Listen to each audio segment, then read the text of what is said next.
문항. 그 다음에 두 문항은 수학 2. 그 다음에 두 문항은 확률과 통계. 이렇게 처리되고 있다는 거죠. 확실히 무게감이 있죠. 9문항 중에 5문항이 미적분 원. 정말 많이 강조했잖아요. 올해 수능에서의 관건은 미적분 원이 된다라는 얘기도 많이 했고, 제가 오늘 이렇게 시험을 보면서 저희가 그 수능이 연기되면서 그날 저녁에 여러분들한테 파이널 체크 포인트라고 해서 이 25분짜리 강의를 갖다가 만들어 드렸잖아요. 근데 그때 설명했던 그 세 개가 이 시험지에 그대로 있더라라는 거죠. 그러니까 그런 것도 여러분들이 선생님 이게 그러니까 우리는 선생님 이렇게 생각해. 예측된 시험이다. 예측된 시험이다. 그런데 그런 예측된 시험에 우리가 이 시험을 못 봤다는 얘기는 우리가 충분한 대비를 못했다라고도 할 수 있다. 너무 그냥 쉽게 나오길 우리가 정말 바라지는 않았나. 당연히 영어 절대평가 가고 그러면 수학이 좀 무게감이 있죠. 완전히 뭐 너무 어려운 수학 시험 그건 아닐지라도 좀 어느 정도 무게감이 있다. 그리고 좀 이과적인 미적분 원에서 자꾸 이과적인 스타일의 요구사항들이 나타나진다라는 게 올 수능의 또 하나의 트렌드인 것 같습니다. 근데 올만이 아니고 계속 그런 분위기가 징조가 있었잖아요.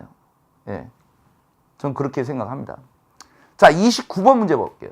일단은 29번, 30번 시험지를 딱 보는 순간 12면이죠. 야, 일단 것부터 아는 거야. 이게 미적분 원이라는 건 알겠는데, 야, 이 지면이 갑자기 지문이 길어지니까 거기에서 오는 압박. 근데 막상 이제 조금씩 릴렉스하고 이 문제를 갖다 생각을 해보면 아예 못 풀 것도 아닌데요. 한번 도전해 보자고요. 자, 두 실수 A와 K에 대해서 이게 범위가 어디서부터인지 몰라. 어디서부터인지는 몰라. 그런데 함수 fx와 gx가 fx는 0이고 얘는 이렇게 3차 함수. 우리 알고 있죠. 여기서 튕기고 여기 지나가고 이런 거 알고 있다고요. 3차 함수. 그 다음 gx는 얘가 0이야. 그리고 얘는요. 이 함수를 여러분들은 어떻게 해석하시겠습니까? 기울기가 12이고 y절편이 마이너스 12k? 이렇게 해석하면 또 기하적인 해석을 잘 못한 거죠. 기울기는 12야.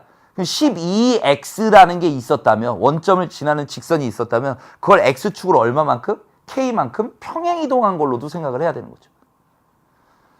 이런 직선이 있었다고 여기에 y 이퀄 12x라는 게 있었다고. 근데 이거를 x축으로 k만큼 평행이동하라고요. k만큼.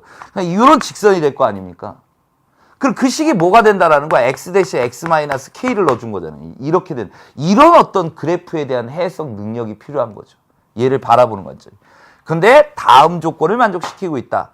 함수 fx는 실수 전체 집합에서 미분 가능해야 돼요. 자, 그림부터 봅시다. fx부터 한번 살펴볼 거야. 근데 fx가 뭐냐면 저 x가 어디 있는지 몰라요. 그런데 0이라는 건 알잖아, 우리가. 0이라는 걸 알고 있고. 자, 요 함수를 우리가 미분하지 않아도 바로 그릴 수가 있습니다. 여기가 마이너스 2분의 1이라고 그러고, 여기를 0이라고 알고 있죠. 간격을 크게 잡아볼게요, 제가. 그러면 요 2분의 1만큼 두 번 가야 되겠네요. 여기가 1, 이렇게 나오겠죠. 그래서 여기는 그냥 지나쳐야 되는 거죠. 여긴 지나가야 되는 거잖아요, 이렇게. 이렇게 지나갈 거고, 여기 내려오다가, 여기에서는 튕겨야죠. 이렇게 제곱인수니까 이렇게 튕겨서 올라가는 이런 함수를 가지고 있다는 거죠. 일단은 밑에 것만 그려본 거예요. 그런데 예를 들어서 A가 여기였다라고 생각을 해봐. A가. 그러면 A보다 클 때는 이 함수를 가져가는 거야. 그런데 A보다 작을 때는 0으로 가야 되는 거야. 0으로. 0으로 가야 되는 거야. 그럼 함수가 이렇게 오다가 여기에선 이렇게 가. 그런데 실수 전체에서 미분 가능하다며. 미분 가능해야 된다며. 그러면 얘가 A여야 되겠구나. 이걸 잡아내 주셔야 되는 거지.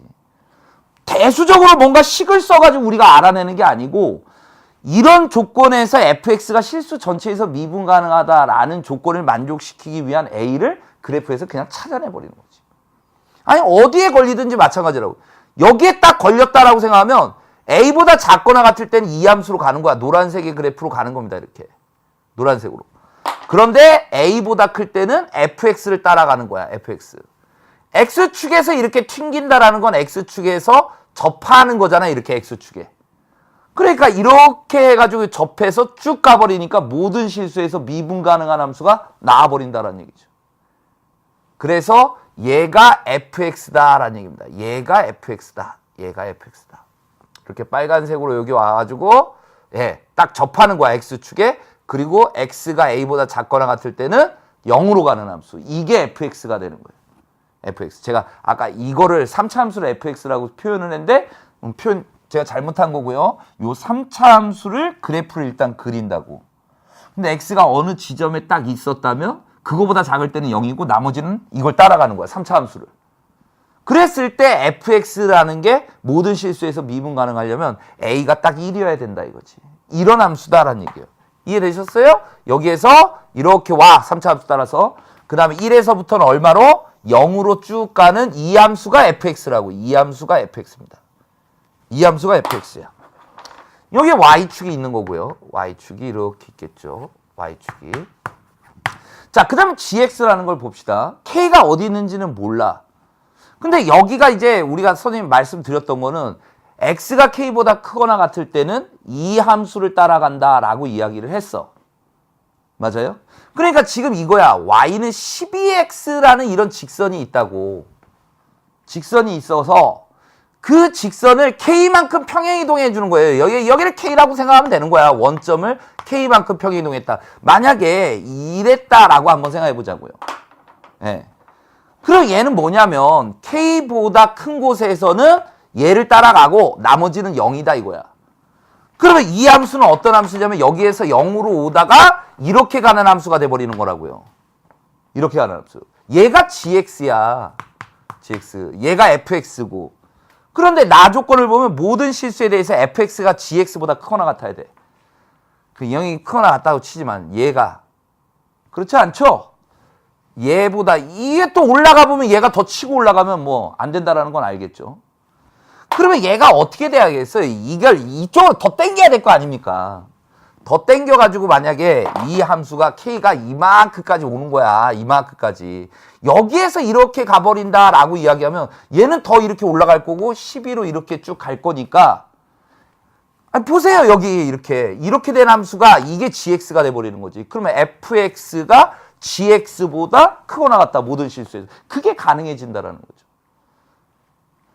이런 꼴이 될 거다. 여기가 k라는 거예요. 그런데 문제에서 최종적인 건 k의 최소값이야. 그럼 k의 최소값이라는 건 어떤 의미냐면 그냥 무한정 가면 다 되지. 다 된다고 얘가. 근데 최소값이란 얘기는 여기에 딱 뭐 한다라는 얘기야. 이렇게. 접하는 순간까지가 가능할 것이다 라는 얘기지. 예, 접하는 순간이 있을 거다 이거예요. 이렇게 딱 접했어. 여기를 k값으로 잡아준 게 가장 최소값이 된다 이거지. 그러면 fx가 gx보다 크거나 같다? 성립해버린다 이거죠. 아, 이건 평행이동이니까 이렇게 가서는 안 되잖아요.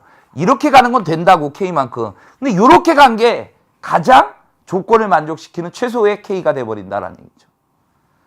그러면 이제 문제의 상황은 뭐냐면 요 접점을 찾아줘야 되는 거야. 요 직선의 기울기가 바로 직선이 접선이 돼버리는 거라고. 접선의 x절편 찾으라는 얘기야. 결국. 그래서 저 함수를 미분해버립니다. 예. 얘를 미분하는 거죠. 어차피 1보다 크거나 같은 곳에서 일어날 테니까. 이거 미분도 마찬가지예요, 여러분들. 저는 문과생들한테도 합성함수의 미분을 가르쳐버리죠. 예. 이걸 미분하는데 이걸 실제 그럼 다 전개해서 미분하고 다시 만들려면 더 번거롭거든요. 그래서 앞에 걸 미분한다 그러면 2배의 x-1. 그냥 얘를 x라고 생각하는 거야. x제곱을 미분하면 2x. 그리고 이렇게 가린 거. 이게 합성함수라는 의미거든요. x 대신에 다른 게 들어갔잖아. 그걸 x에 대해서 미분해서 곱해주면 되는데 1이니까 곱할 필요 없는 거죠. 그럼 앞에 거 미분 곱하기 뒤에 거 더하기 앞에 거 곱하기 뒤에 거 미분하면 2 이렇게 나와버린다 이거죠. 그래서 얘가 얼마가 되는 12가 되는 x값이 그 접점의 x좌표가 되는 거죠. 그래서 얘를 먼저 풀어줘야 되는 거야. 얘를. 그럼 여기 안에 거를 보면 2x제곱 x-2x x-1에 2배를 해버릴 거니까 4x제곱 마이너스 2x 마이너스 2. 얘는 x제곱 마이너스 2x 플러스 1이니까 와이 선생님이 이것도 요령이 필요한데 2로 나눠버리면 되잖아. 일단 왜 또 이 생각을 안 했는지. 자, 그다음에 그럼 요거에다가 요걸 더해주면 되잖아. x제곱 마이너스 2x 플러스 1을 더해줄 거야. 자, 더해줘버리면 얼마가 되죠? 3x제곱 마이너스 3x. 이건 없어지고 이게 6이란 얘기죠. 3으로 나눠주니까 2.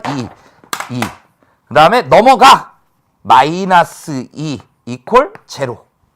자, 그러면 얘가 x 마이너스 2, x 플러스 1이 0이 될 거니까 x는 얼마? 마이너스 1 또는 2가 나온다고. x는 마이너스 1 또는 x는 2가 나올 건데 만약에 마이너스 1이라는 건 이거죠. 12인 게 여기에도 있다 이거잖아.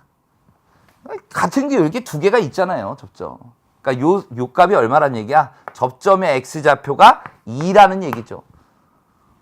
그럼 y좌표는 어떻게 구합니까? y좌표는 여기에다가 함수값 구하면 되는 거잖아. x에다 2 넣어주면 되잖아. 2 넣어주면 1의 제곱 1. 2 넣어주면 5. 그래서 2,5라는 점이 바로 접점이에요. 그럼 기울기가 얼마입니까? 12였잖아. 그럼 y는 12x. 기울기. 그런데 2 넣어줬을 때 얼마가 나와야 돼? 5가 나와줘야 되잖아. 그럼 24니까 마이너스 24에서 얼마 빼줘야 돼? 19 빼주면 되는 거 아닌가요? 19? 그럼 5 나오잖아. 가능합니까? 그래서 우리가 접선의 방정식을 이렇게 찾아버린 거고 그 접선에 뭘 찾으라 그랬어? K값이라는 게 바로 X절편이라고 그랬잖아요. 그럼 Y가 0일 때 X값이니까 바로 12분의 19. 이게 바로 정답이 돼버린다라는 얘기죠. 뭐 최종적인 정답은 아니죠. 얘를 갖다가 P분의 Q라고 그랬고 요거 두 개를 더해줘야 되고 A값 아까 1이었잖아요. 요거 두 개 더해주면 31. 1에다가 31 더해서 최종적인 정답이 얼마다? 32다라는 정답을 우리가 얻게 돼 있는 겁니다. 자, 여기까지 뭐 이것도 정말 이게 뭐야 이게 아니고 함수의 그래프 관계를 잘 이해하는 거죠. 접선의 방정식에 대한 이야기입니다. 그래서 이렇게 해결해 줄 수가 있다라는 거죠. 뭐 다른 방식은 없을까요? 저는 어찌됐든 최선의 방법을 지금 말씀드리는 겁니다. 우리가 EBS가 아마 해설 강의는 제일 빠를 겁니다. 여러분들. 그걸 좀 감안한다면 뭐 다른 좋은 풀이가 있다면 여러분들도 한번 제안을 해보세요. 자, 이 문제가 정말 압권이죠.